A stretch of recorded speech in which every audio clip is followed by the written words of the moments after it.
Hi everyone, this is Dr. Raquel Butler from Integrated Veterinary Therapeutics. And Sophie Vandenberg from Equine Postulate. And we welcome you to the Equine Functional Posture Podcast, your ultimate source for insights into the influence of functional posture on biomechanics, health, and overall well-being of horses. Whether you're a seasoned equestrian, an equine professional, or simply a horse enthusiast, this podcast is designed to help you understand the critical aspects of functional posture. Tune in each week as we discuss practical tips, delve into expert interviews, and explore the latest research in the impact of functional posture on equine anatomy, physiology, movement, and more. Let's create a world where we empower our horses to be in a mental, emotional, and physical balance. Hi everyone, welcome to this episode today. We're talking about Minis and Shetlands. And the reason that we're chatting about this today is that we had a listener request from Belinda. So thank you for your request because, we've come up with lots of things to actually chat about them. So how are you today, Sophie?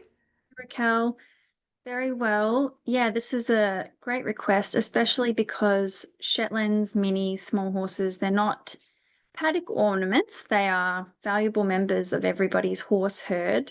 And even though, they're small, they can often have more challenges included with managing their body and everything. So it's going to be a good discussion and very informative. Yeah, they're small and they're mighty, and they really do often require much more intensive management than our large horses, and especially to manage them well because they really are prone to a lot of issues that are specific to them. Like our large horses have challenges, but are often not specific to the breed as such. Whereas like miniature horses and Shetlands, there are things that are quite breed specific. And we treated one together the other day, which was quite fun, cute little Starlight, who I've been seeing for a few years. And yeah, he's a real lucky little one because he gets a bodywork session I think we're on about a 6-week cycle. And he had one of the common issues. So a few years ago, he had a really bad laminitis attack. And to the point that he was laying down, and it was quite a long process to get him through that. So that's one of the really common challenges that little horses face is metabolic issues, and specifically laminitis, because they're still a horse. They still need to be fed regularly. However, they don't need to be fed much, but it doesn't mean that they should go without feed for long periods of time. And so managing the metabolically can be quite a challenge. Yeah, absolutely. There's definitely lots of things to consider. And just other small things you might not consider, such as, they have such a heavy mane and tail on ponies. That's an added strain to their neck. They can often have a weak neck. We'll talk about it later, the fact that they're often looking up, and the way that we lead them is in a upwards pulling direction often. So there's extra things that they're coming up against, having even a heavy head and a weak neck, with Starlight, she loves to, was it a he or she? Hey. It was a he. I just was like, oh, it's just the name Starlight's so sweet. Yeah, he was like, I really love to rest my head consistently. And I have seen that actually in a few other minis that I see there. It's heavy for them. Yeah, and the manes and the tails are big ones because, and so with him, like his owner keeps his mane much thinner and keeps it under control because the heavy mane, it can be really, really hot. And they often do get really hot, like they have really thick coats. And during winter, I do see a lot of people rugging them, and they probably don't need it unless they're, really old and they've got kind of arthritic conditions. They're pretty well made for cooler conditions. And so if they are having a rug on, they can easily overheat. And what I've noticed is that, for the real hairy ones, like this year, our our autumn was quite warm. And so if they get their coat pretty early, then like they're just overheating a lot. They're so hairy and they're so little, and also if they're dark in color, like they just get really hot with a thick mane, a thick tail, a thick forelock, and so often they do need to be clipped to help them regulate themselves. So that's one really specific consideration that you need to consider, and then keeping their manes and tails under control so they're not adding to that heat or adding to, they can end up getting crestfallen where the mane like pulls their crest, which is a fatty deposit, and the bigger the fatty deposit is on the top of their nuchal ligament, the more inclined it is to fall. And that's just really uncomfortable for horses if they become crestfallen. And it's not easy to manage once it's already happened. And, the value comes also from going through periods of the year where you have different climates, you have a different sunlight pattern, the amount that you're getting into the body. And I mean, you've got mini horses as well, but Shetlands are from the Shetland Islands, which is an island off Scotland. It's a harsh place. I remember reading about it, and it's, they're on incredibly windy plains. It's, it's a harsh climate. They're designed to stay warm. They also have, that extreme thriftiness with food. They deposit fat quite easily. So it's something, extra to manage, but they definitely can do well without a rug. It doesn't need to be necessary for them. They are 100% set up for that windy, cold climate. Yeah, and the benefits too. I know, like, we've just done a recent podcast on rugging, so obviously we talked a lot about this, but the benefit for them metabolically, to cool themselves, warm themselves up, is really beneficial when they're so prone to metabolic challenges, such as like insulin resistance and Cushing's and things like that. So yeah, definitely. The other thing that they can have is that even though they're smaller in size, sometimes their teeth haven't adjusted to that size difference. And so they can sometimes have too many teeth, or their teeth are like taking up too much space in their head. And so they can really end up with a lot of dental challenges because of them being quite small.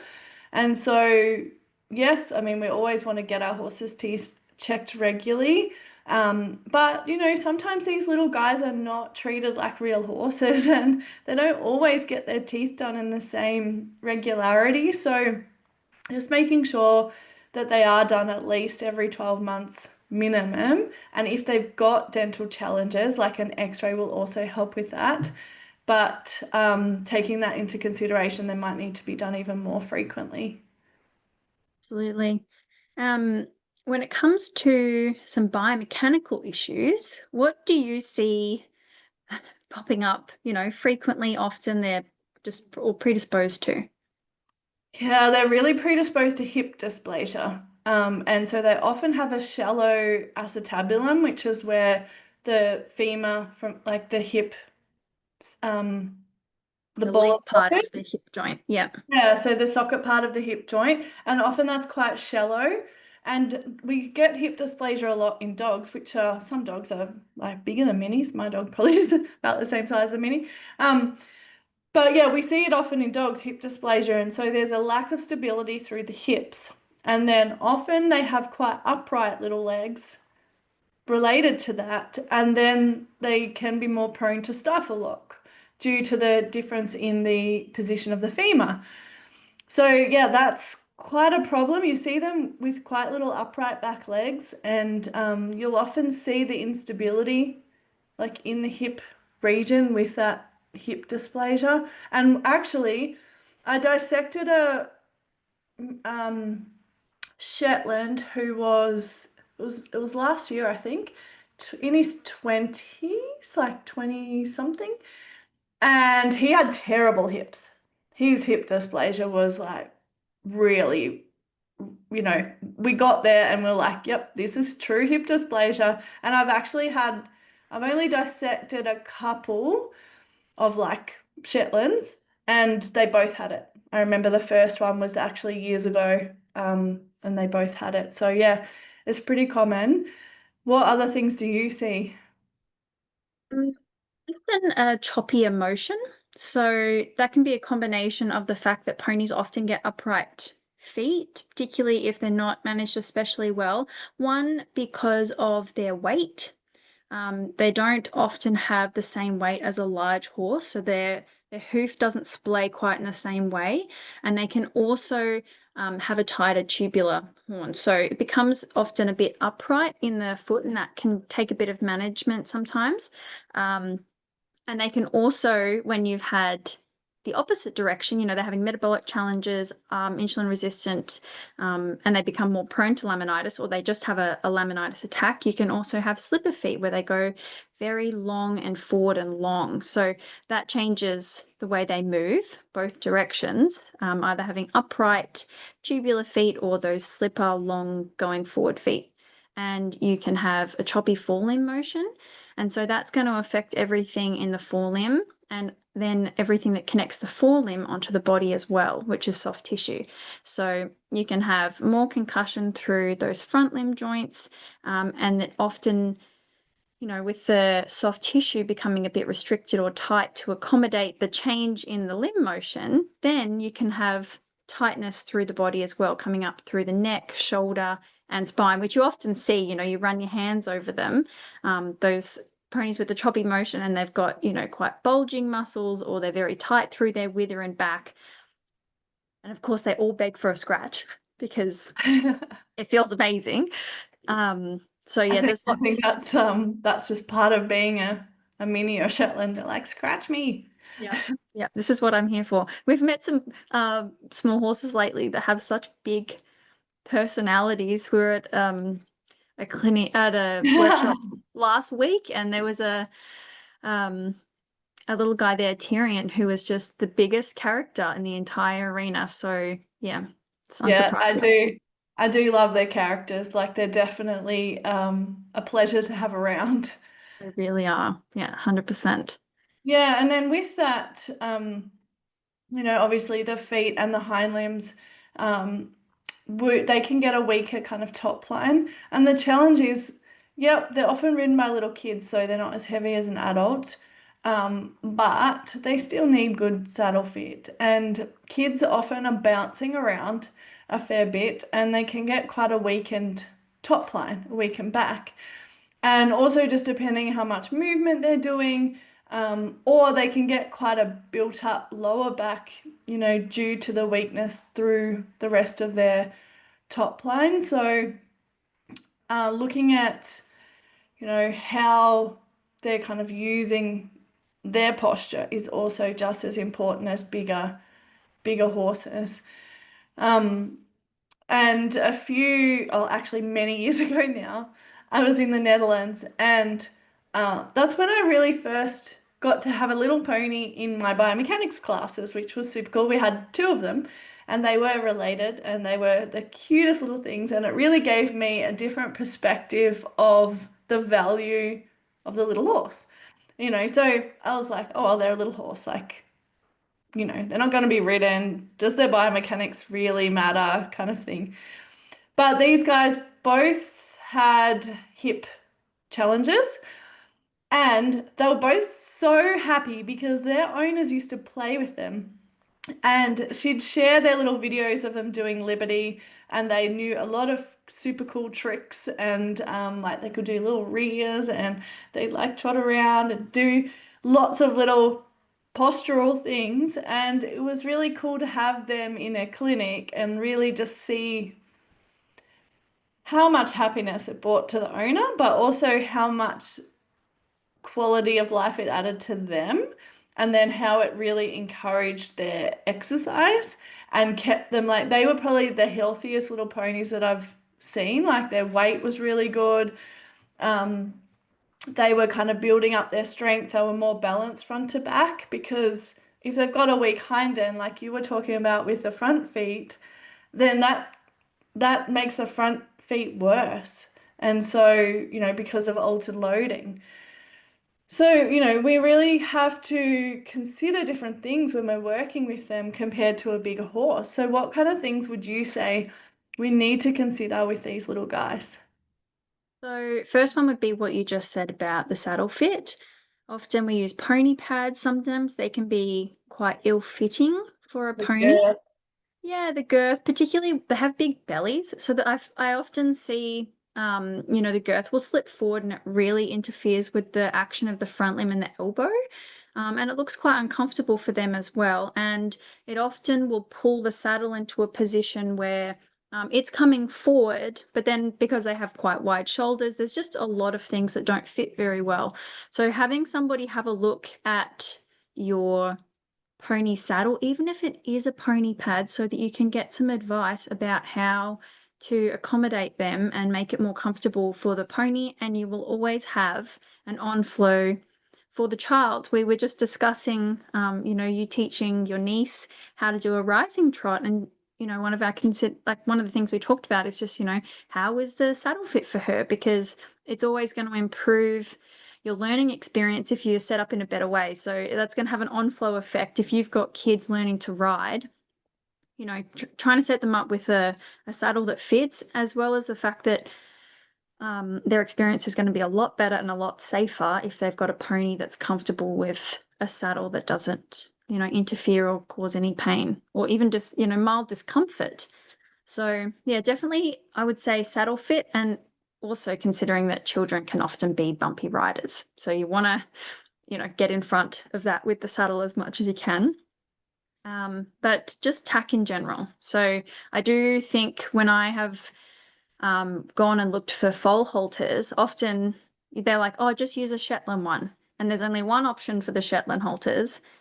It's quite, it's either like one rope halter that's got big knots, and it just doesn't fit very nicely, or it's a flat halter that also doesn't fit very nicely. It's just one size fits all. So if you can try and modify, or at least think, very carefully, how am I going to sit this on my Shetland's face, just as much as I care about putting it on my big horse's face, interfering with the facial nerves, the ears, how does it sit on the side of their face? And also because when we lead them, we're often leading in an upwards direction. It's easy for that halter to slip, and you look back at them and it's slipped around, and then something's pushing into their eye on one side, and they're kind of like, human, like, please look at me. This doesn't look great or feel great. So there's a lot tied up in the tack that we use for them, definitely. And just thinking of that, I think making sure that your pony has a very clear bridle or halter path as well, because sometimes you look back and it's a lot of mane to sort of get over. So helping yourself out by keeping a little bridle path Put in there. place. Yeah. What Yeah. else can you think of? And just listening to their communication, like I think often they're just put down to being little shits, like the naughty little Shetland, the Shetland, that's what we call them. Yeah. And they do very cheeky things, and I'm not saying that they're not cheeky. I remember, my cousin having one that would run him under the fence so that the fence would kind of coat hanger him. So, they do have, but it was never properly broken in. So, we also need to consider that just because they're small doesn't mean that they shouldn't be properly mouthed, properly started, and, have saddles properly introduced, because I think often a lot of those steps are skipped because they're just little, and then we just put it down to them being a little shit. And I do think they have personality. However, they're also just trying to communicate. And so, listening to that communication, not just putting it down to, oh, well, they're a pony, like they can kind of get away with it. Yes, they often will pull you to grass because they're obsessed with the grass, and so that can be difficult, but we really don't always put in the same amount of time that we would with a bigger horse. It's like little dogs, right? The little dog syndrome. It's so yappy, it gets away with biting people because it's little, but if a big dog did what a little dog did, it would not be acceptable. And so we need to do that with little horses too. Like, the same kind of boundaries in place, the same handling procedures, the same kind of starting procedures, and just treating them like they're a little horse so that they don't get branded as just being the little shit. So I think that's super important in terms of our considerations. And I also just wanted to say with the saddle fit thing, I think a big problem is they're so round. And so you can have a saddle that's even well fitting, but it moves because they're round, and that can be quite a challenge. Um, and so that's where, like you said, the girth comes into it really importantly, because the shape of that girth, because I've seen exactly what you said, a lot of girths which are really tight, and then they also can really pull on their hair if they're still hairy. And so considering the girth type and shape, and then also a lot of them get cruppers put on and breastplates, which are fine. That can actually really help stabilize the saddle, but you need to make sure, you know, the tail is a really important part of anatomy, and the nerves that kind of come down through there, the connections of the muscles from the tail into the back, as well as the ability to move it for swishing flies and pooping and all of those. So if your horse is having a crupper fitted, which, I'd use a breastplate before I used a crupper because you're not impacting that tail so much. But it needs to be properly fitted and appropriately fitted. But first of all, the saddle and the girth need to be properly fitted before you consider adding a breastplate and a crupper. So that's really important. So then overall, we've kind of talked about some common issues that they have, common biomechanical issues, considerations when we work with them. What about, like, how do we just like improve their overall quality of life? So that is essentially mainly the same categories as you would find for your bigger horses that you're going to consider. So one, you can always, as a reference, go back to your 5 domains, which is a great resource for thinking about, the categories of things that horses need, but then just considering within those 5 domains, what are the individual needs of a Shetland pony? So one thing being movement. How do you add healthy movement into the life of a small horse? So, that whether that's liberty, you mentioned that, you've seen great examples of liberties for small horses. Are you going to use a track system? Are you going to give them more space to move? How are you going to accommodate paddocks if there's a huge amount of grass, and having movement in there as well? But promoting movement for small horses is really important. It's important for all horses, but it adds, just a huge amount of value to their life. It's definitely, I think, one of the most foundational things that you need to consider really is movement.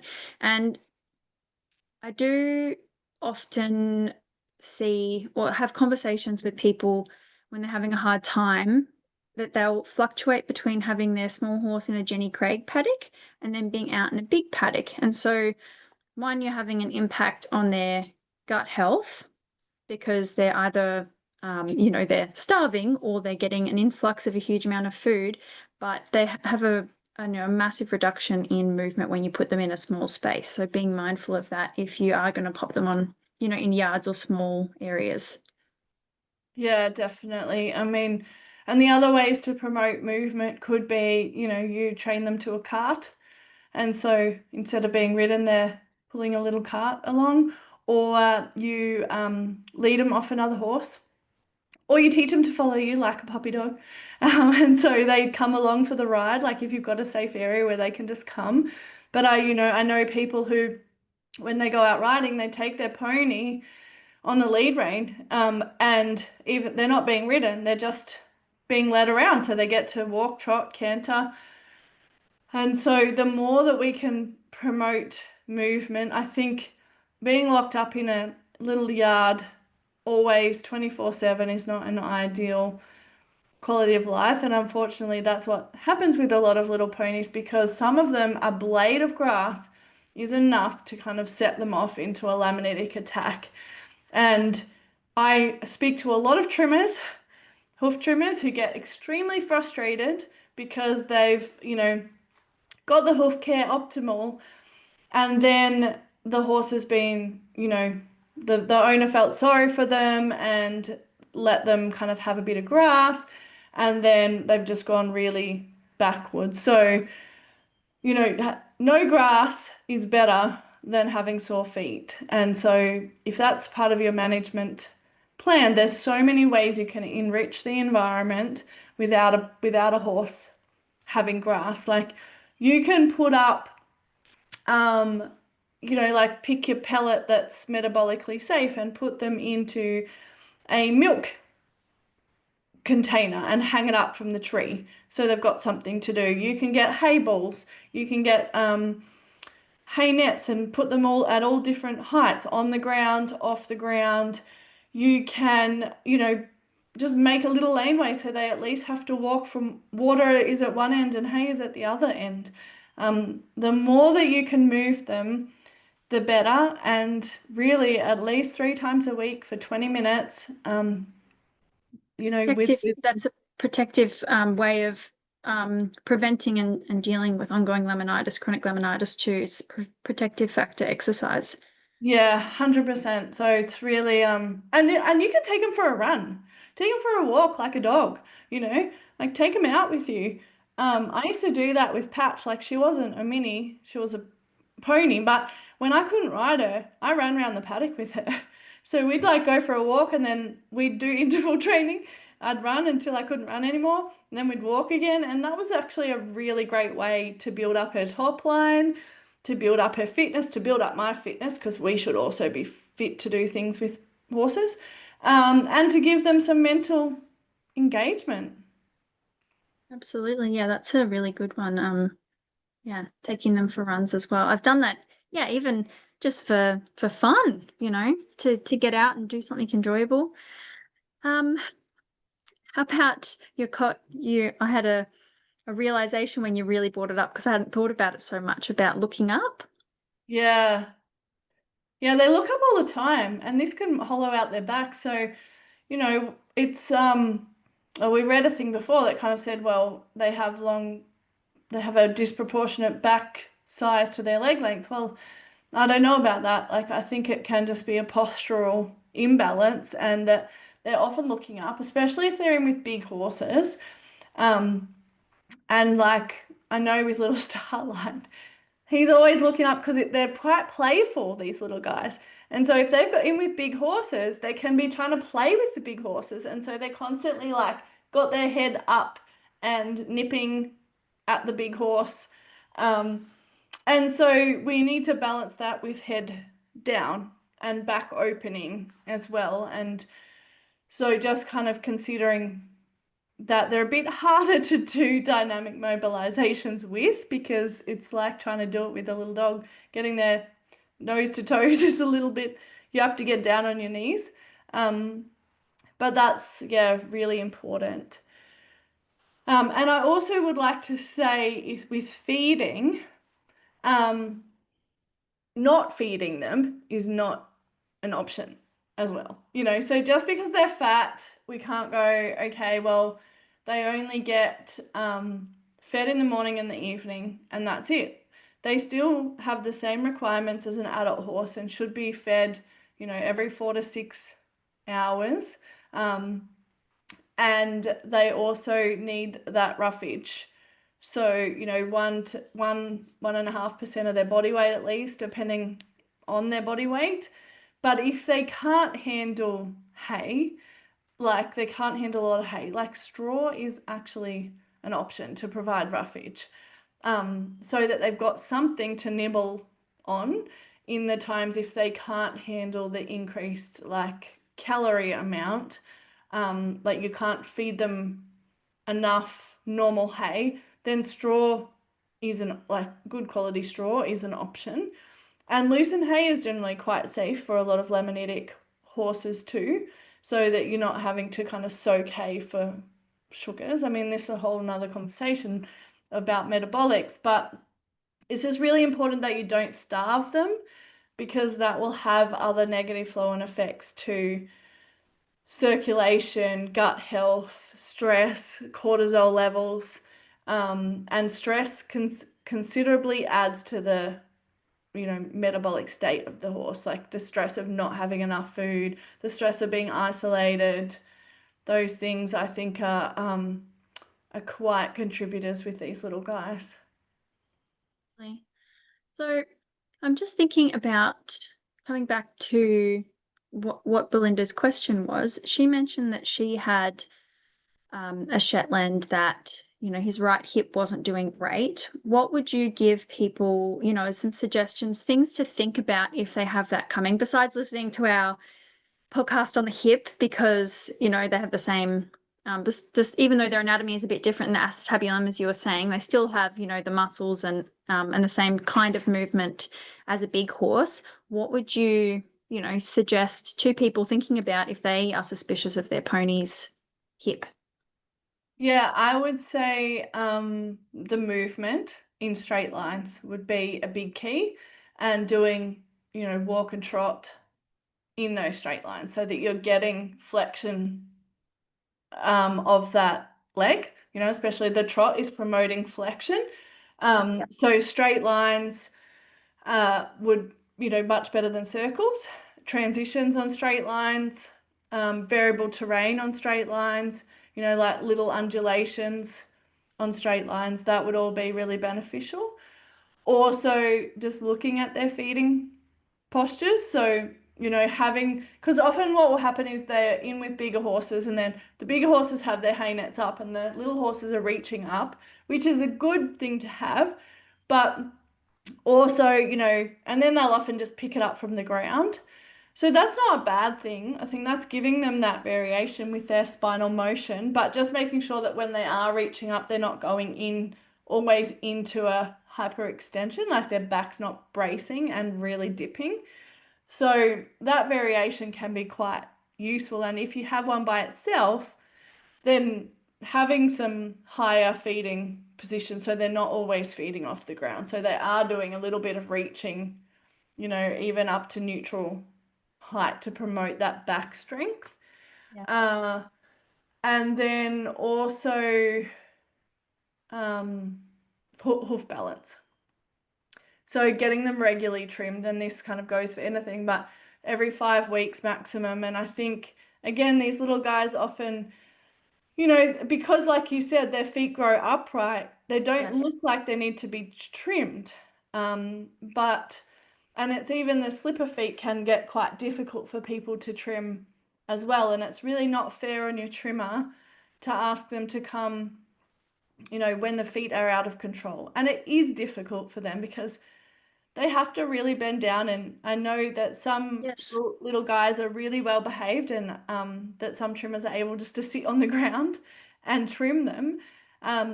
And so, but getting them trimmed every 5 weeks and maintaining that hoof care, because what that will do is maintain the circulation, to their body, make sure those frogs continue to be active in loading, and also just reduce angle stress, like hoof angle stress on the hips and the rest of the body.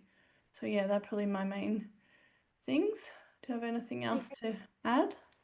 Just that, well, I suppose yes, because yes, just the fact that if, bringing it back to talking about posture, it is a big part of, their main issues that they're going to have, aside from their propensity to get laminitis, is biomechanical issues. So posture is very relevant for small horses, Shetlands, minis, etc., for their stifle and hip health, hind feet, and just the overall body and comfort. And if you do have, if they're going to be the horses that we don't do quite as much training with, then they absolutely need to be comfortable, because posture and behavior is so linked. You want to have happy ponies because they're the ones being around your kids, or, hanging around in the house yard. And I'm lucky I get to see quite a lot of ponies and small horses, and the ones that I see that are really well managed,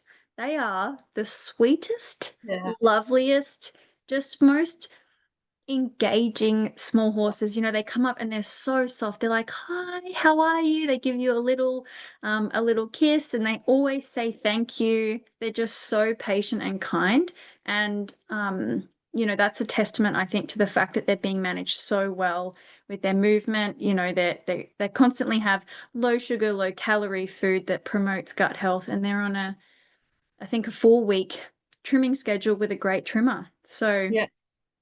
Yep. So promote movement. Don't let them out on the grass if they're laminitically prone. Just make sure that they do have enough roughage.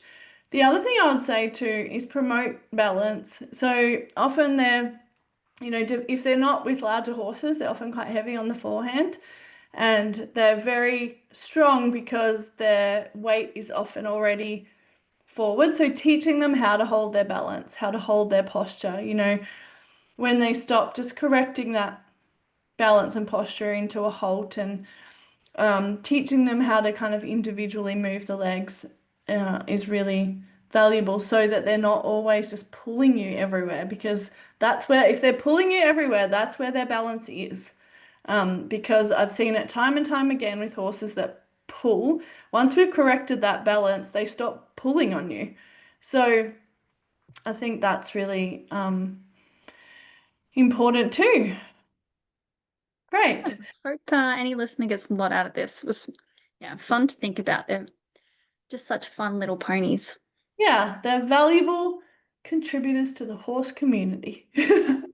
And they super are, because they really make us laugh. So they they're really valuable, and they're so good with kids. So cool. Thank you for joining myself, Dr. Raquel Butler and Sophie Vanderberg, in today's podcast. Enjoy your horse time. Please subscribe to the Equine Functional Posture podcast so you don't miss our weekly episodes, and give us a 5-star rating so we can share more valuable insights. And we will see you in the next exciting episode.